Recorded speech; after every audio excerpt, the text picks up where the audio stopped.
آپ تمام جماعت کو ہماری جانب سے یا علی مدد۔ مولا علی مدد۔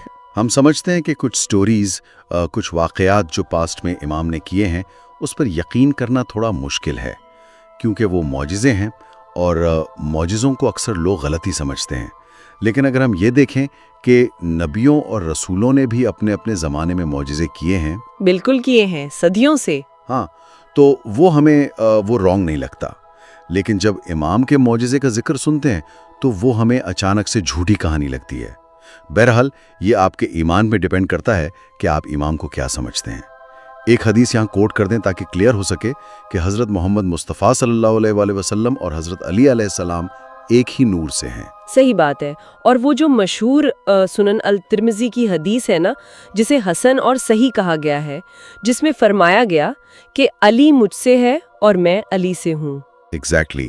اور نبی صلی اللہ علیہ وسلم نے یہ بھی فرمایا کہ علی کو مجھ سے وہی نسبت ہے جو ہارون کو موسیٰ سے تھی، جو کہ صحیح بخاری اور صحیح مسلم میں موجود ہے۔ ہاں، اور صحیح مسلم کی ہی ایک اور واضح حدیث ہے نا، حدیث نمبر 88، کہ علی سے صرف مومن محبت کرے گا اور صرف منافق اس سے بغض رکھے گا۔ واقعی، اور وہی نور آج تک ہمارے پیارے حاضر امام شاہ رحیم میں نسل در نسل چلتا آ رہا ہے اور تا قیامت یہی نور چلتا رہے گا۔ ویسے آگے بڑھنے سے پہلے آپ سے گزارش ہے کہ ہمارے چینل اور فیس بک پیج کو لائک، سبسکرائب کر لیں اور ویڈیو دوسروں تک ضرور پہنچائیں۔ اور اس مطالعے کا جو سب سے اہم پوائنٹ ہے نا، وہ ان تاریخی حقائق اور ایمان کے اس معیار کو سمجھنا ہے جہاں ہماری منطق یعنی لاجک اور روحانیت آپس میں ٹکراتے ہیں۔ بالکل ٹکراتے ہیں، کیونکہ جب ہم نور کی اس مسلسل کڑی کو سمجھ لیتے ہیں نا، تو پھر ہمیں 12 دسمبر 1884 کے اس تاریخی دن کی اہمیت سمجھ آتی ہے۔ 12 دسمبر، یہ وہی دن ہے نا جب کاموت جماعت خانہ جو احمد آباد میں ہے وہاں اعلان ہوا تھا۔ ہاں، وہی دن امام نے اپنے بیٹے سلطان محمد شاہ کو اپنا جانشین مقرر کرنے کا تاریخی اعلان کیا تھا، اور اس اعلان کا فرمان باقاعدہ جوناگڑھ کے وارث کو بھیجا گیا۔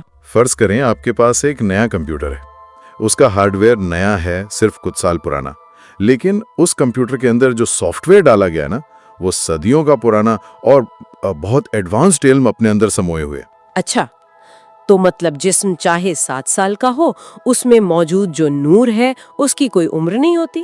ایک 7 سال کے وجود میں وہی کامل روحانیت، وہی حکمت موجود ہوتی ہے جو کسی 70 سال کے بزرگ میں ہو سکتی ہے۔ یہ اعلان اصل میں جماعت کی لاجک اور ان کے ایمان کا پہلا ٹکراؤ تھا۔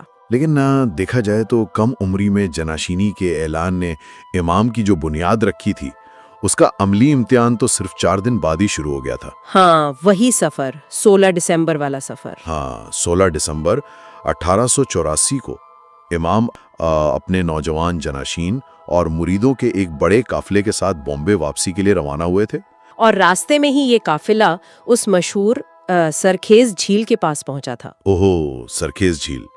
یہاں آ کر تو کہانی واقعی سچ میں بہت دلچسپ ہو جاتی ہے۔ یہ جھیل اپنے خطرناک اور خونخوار مگرمچھوں کی وجہ سے بہت مشہور تھی۔ مقامی لوگ اس جھیل سے ہمیشہ دور رہتے تھے۔ دور تو رہتے تھے، پر جب قافلہ وہاں رکا، امام نے جماعت سے ایک ایسا حیران کن سوال کیا جس نے سب کو سکتے میں ڈال دیا۔ انہوں نے پوچھا کہ اس جھیل میں کون چھلانگ لگائے گا، رائٹ؟ بالکل یہی سوال تھا، اور وہاں موت سامنے تیر رہی تھی۔ میں یہاں اپنی عقلی مداخلت کروں گا۔ دیکھیں، جھیل میں چھلانگ لگانے کا سیدھا سا مطلب تھا موت کے منہ میں جانا۔ کیا یہ واقعی ایمان کا امتحان تھا یا ایک ناممکن اور خطرناک مطالبہ؟ جب آپ عقل سے سوچیں گے تو ممکن ہی لگے گا نا۔ تو وہاں ہر طرف جو مکمل خاموشی چھا گئی تھی اور کوئی آگے نہیں بڑھا، تو میری سمجھ میں لوگ اس وقت اپنے دماغ میں خطرے اور منطق کا حساب لگا رہے تھے۔ میں کودوں گا تو میرا بچے گا کیا؟ اور حساب لگانا انسان کی فطرت ہے۔ دیکھیں، اس خاموشی کا پورا ایک کانٹیکسٹ ہے، میں سمجھاتی ہوں۔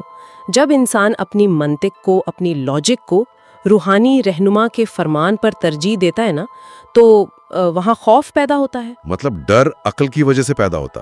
بالکل، سب ڈر گئے کیونکہ انہیں مگرمچھ نظر آ رہے تھے، اور یہ کوئی وہم نہیں تھا، یہ ایک ٹھوس حقیقت تھی۔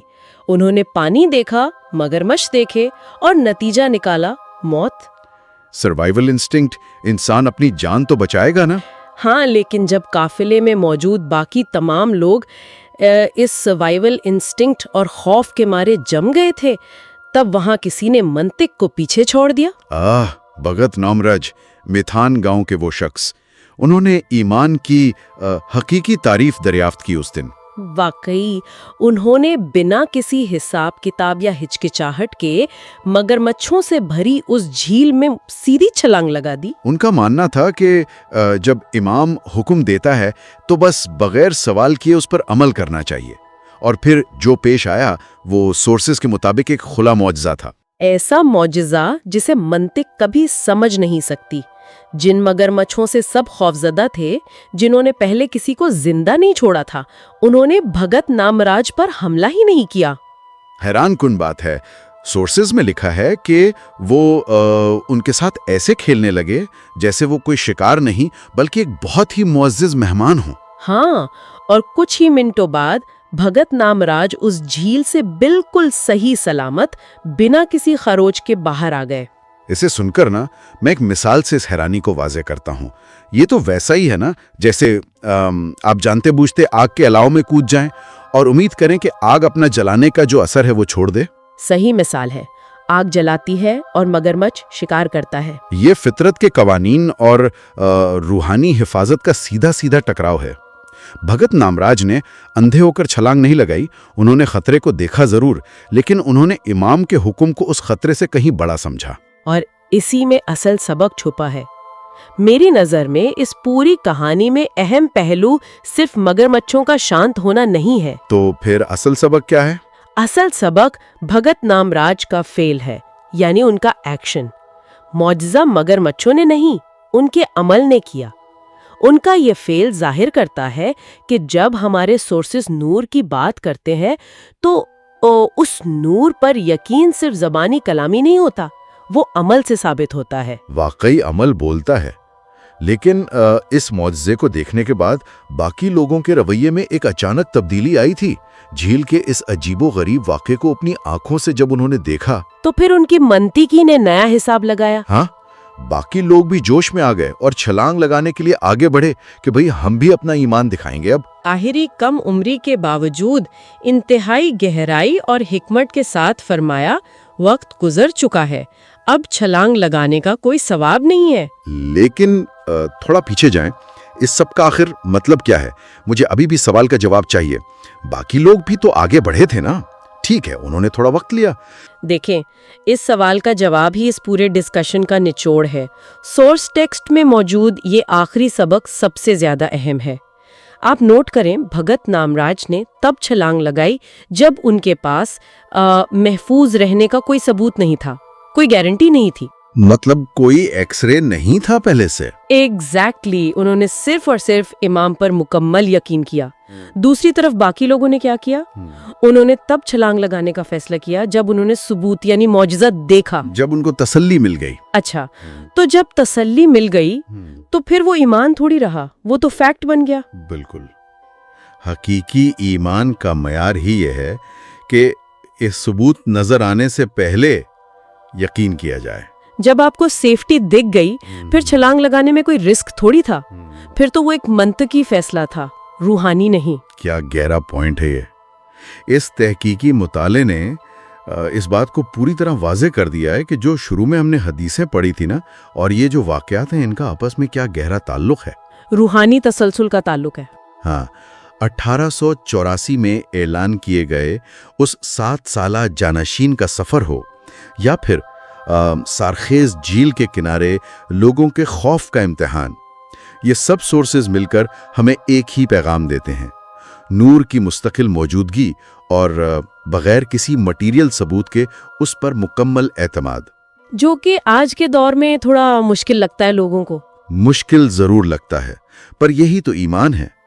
तो आखिर में अपने सुनने वालों के लिए एक गहरा और थोड़ा सोचने पर मजबूर करने वाला सवाल छोड़कर जाते हैं।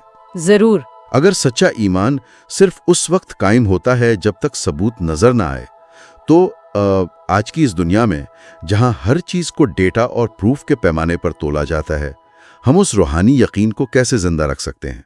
बहुत जरूरी सवाल है। और क्या हमने कभी अकेले बैठकर सोचा है कि हमारी अपनी जिंदगी की सरखेज झील कौन सी है, जहां हम किनारे पर खड़े होकर बस सिर्फ और सिर्फ हिसाब किताब लगा रहे हैं, मंतिक लड़ा रहे हैं, और ईमान की वो जो छलांग है ना, उसे लगाने से घबरा रहे हैं। कहीं ऐसा ना हो कि किनारे खड़े खड़े वक्त ही गुजर जाए। सोचिएगा जरूर। तब तक के लिए खुदा हाफिज।